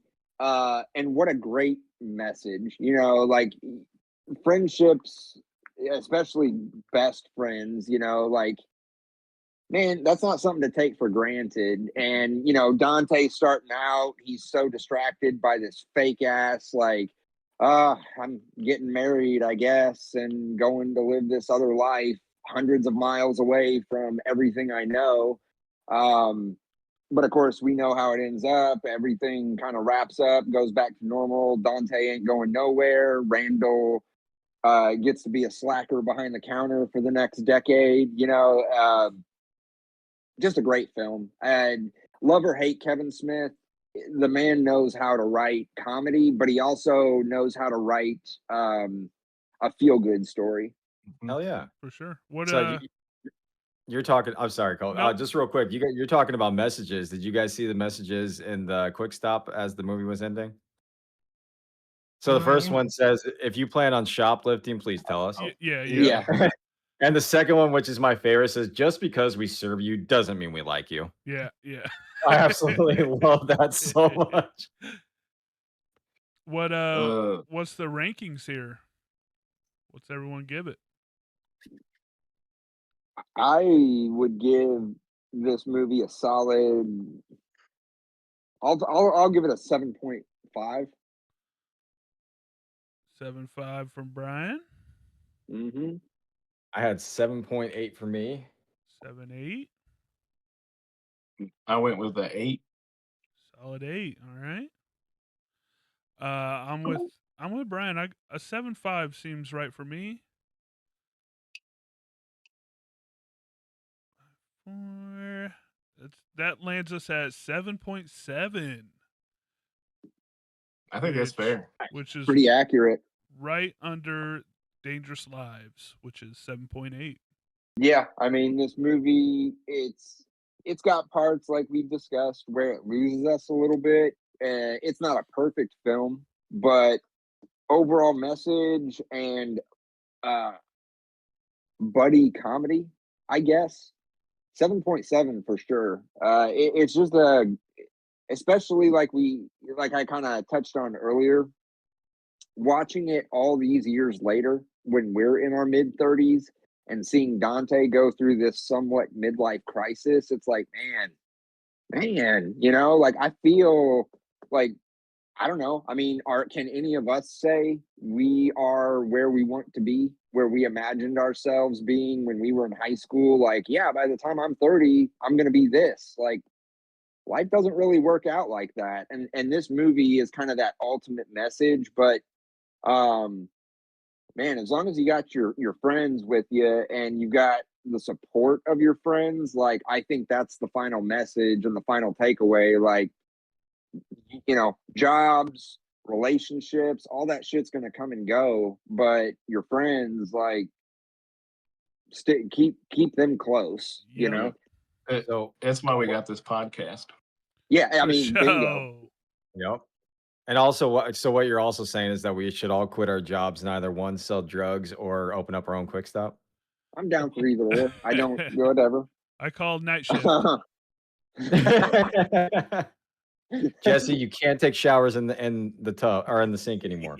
No, you will get fired. I'm just kidding. You go right ahead. All right, so we are going to get into the fun facts and budget breakdown. So I kind of went over some fun facts. So here's a couple more to end this out. So following Jersey Girl, Smith initially signed on to direct the film adaptation of The Green Hornet. Instead, he actually opted out to return to his roots with Clerks II because the pre-production on The Green Hornet just became too impersonal for him. So that's why he opted out of that and decided to do Clerks 2. Clerks 2 was originally called Clerks 2, Hardly Clerkin'. The title was then changed to The Passion of the Clerks, which is a play on Mel Gibson's The Passion of the Christ for Smith's original drafts. I already mentioned his house. Mooby's was actually so convincing that people kept pulling up to order food, and they had to pause shooting multiple times because of this. Everyone Wow. thought it was an actual restaurant, new restaurant that just opened up. I So, have no idea about That's that. awesome. yep. The word "fuck" and its variations are used 136 times throughout the movie. Yep. Yep. There's actually a Shaun of the Dead poster on the wall in the back of Moobies. Wow. I tried to find it. I'm gonna have to go back and look again because I'm not entirely which scene it was, but yeah. Becky, they said, was extremely hard to cast. So Smith actually wanted his wife to play Becky, but Weinstein, the producer Weinstein, he wanted a star. So the ones that they wanted to go for was Bryce Dallas Howard, Mm-hmm. Sarah Silverman, Ellen Pompeo, Liv Tyler, and our girl Rachel Weisz. But they all passed on the part. They had a couple things going on. Liv Tyler was pregnant, and honestly, Rachel Weisz just flat out said she didn't want to be a part of it. Yeah. So they went with Rosario Dawson. And since we talked about this, like him, like being such a great movie, audiences loved Clerks 2 so much that at the 2006, I'm not sure if it's Cannes or Cannes Film Festival, it Oh, received. Canes. Thank you, Canes. Confront Festival. Thank you, sir. It received an 8-minute standing ovation from the crowd following that premiere. Wow. 8 Awesome. minutes, Good. man. I love that. So, budget breakdown. This movie cost $5 million to make, and it overall, worldwide, grossed $26.9 million. Wow. Good. So Success. opening weekend alone, it grossed $10,661,132. And then Shope was a part of this. Part of the home video sale was $27,494,471. Wow. So it was a hit. It was a was hit.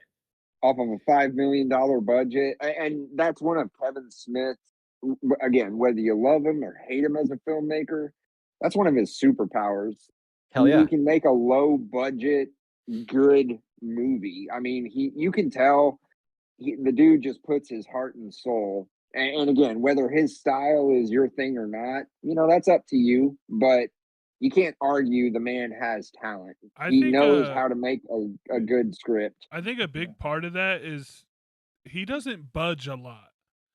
I've heard like people will come in and be like, "Oh, you need to do this and this," and he'll be like, "No, like I want this person. Like this person's gonna be it, or I'm doing this," and people see that in their film. I think so. Yeah. Hell yeah. It would be so frustrating to be a producer or director or whatever, and then have all these people because they got money on it to be like, "No, you can't do that," or like, "What? This is my fucking movie, man." He's a master of his craft. Like, let him do his thing. It's obviously he's got the the playbill to show of all of his greatness that he's achieved. I mean, come on, let him do his thing. So what followed this? We have Jay and Silent Bob's super groovy cartoon movie that came out in 2013. The Jay and Silent Bob reboot that came out in 2019. We also have Clerks 3 that came out in 2022. Quick Stop. So it was a comic series. There's a 4-part comic series focusing on various characters in the View Askewniverse. And then finally, Archie meets Jay and Silent Bob. It was a one-shot comic, and they collaborated with the Archie comic set after Clerks 3. We do have 2 upcoming things though with this. So Twilight of the Mallrats is a planned sequel to Mallrats that has been in development since 2020.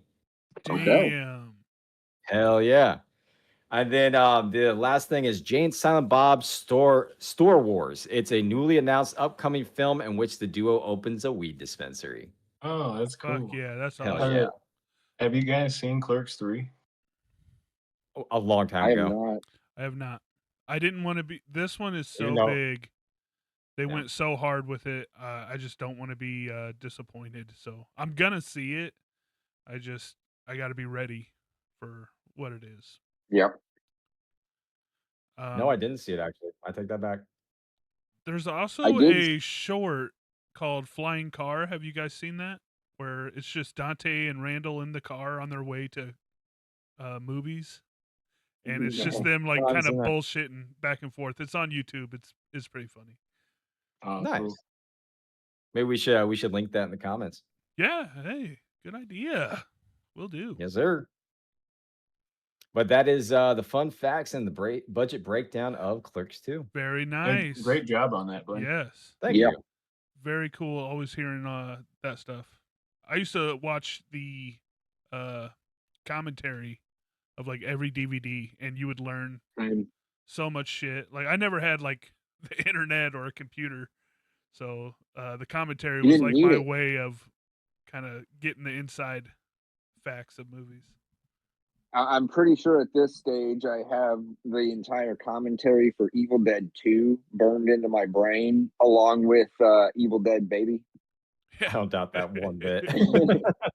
Like, I mean, dude, when these first came out and they had sometimes they would come with the extra DVD, which was all just the extras and the behind the scenes stuff.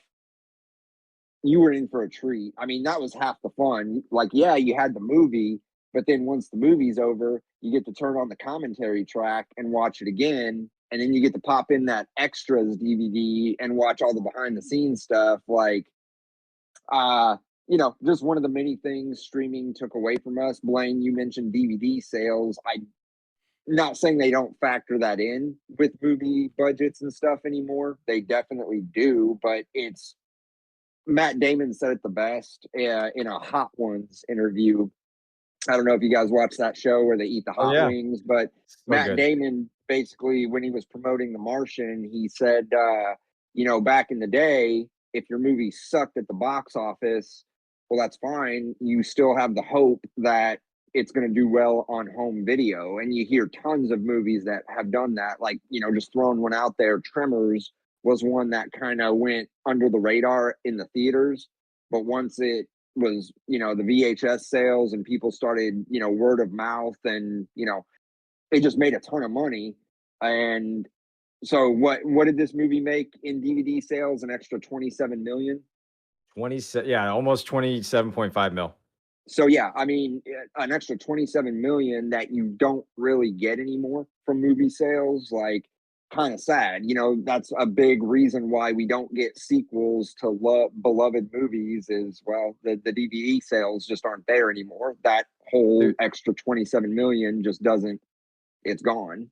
And I gotta say, like, I love the convenience of streaming. It's fantastic, but my biggest thing is like not to get too much into my personal, but when I was in and out of the hospital, I remember my dad buying Harry Potter and the Philosopher's Stone for me, and I Yeah. watched that movie 5 times that day. I But the believe it, yeah. extras, because I think it came with 4 like discs of just extras, and there was different like games and stuff you could play on that, and like I played everything, and it was just one of the coolest things that I feel like my kids are never going to see. I mean, yes, we do have a VCR and a DVD player, and they can. I still got some DVDs, but they're gonna have no idea what this stuff is, and it's really sad. It is. I miss DVD. I miss Tuesdays when new releases would come out. I'd go to Best Buy, and just so happens Hell yeah. my payday would fall on a Tuesday too. So I'd be there getting the new CD and the new movie, and I miss it. Yep. I miss the I smell, remember. man. I remember when I used to drink. I got really drunk and went to Walmart and bought the complete collection of Ren and Stimpy. And then I passed out, and when I woke up the next day, I looked in a bag next to the couch, and there was a receipt ripped up, and there was a note that said "You're welcome," and it said from Drunk Jesse. So you can't return it. Like you're keeping Yes, this. I could. That's awesome. You gotta keep it. You knew what you were doing. Drunk Jesse knew what you were doing. Like I know Oh, that's I'll great. return this when I sober up, and I ain't gonna let myself. No. That's great. Yeah, awesome. I'm glad you guys like the movie. It's always kind of nerve-wracking picking your movie. Like, hopefully everyone has as much fun as I do with this, but it seems like I you was guys I was enjoyed. So I was so surprised with how good it is. Like I've seen it, but I forgot, yeah, and Mhm. and then so watching it now really blew me away with how amazing it is. good, awesome. Agreed. Is that a wrap on Clerks 2? That's a I do wrap. believe it is. I think we're good for your outro, sir. Alrighty. That'll do it for us here on the Gunks podcast. Thanks you guys for watching. Again, any kind of movie recommendations or anything you want us to see, put those down in the comments. Appreciate y'all.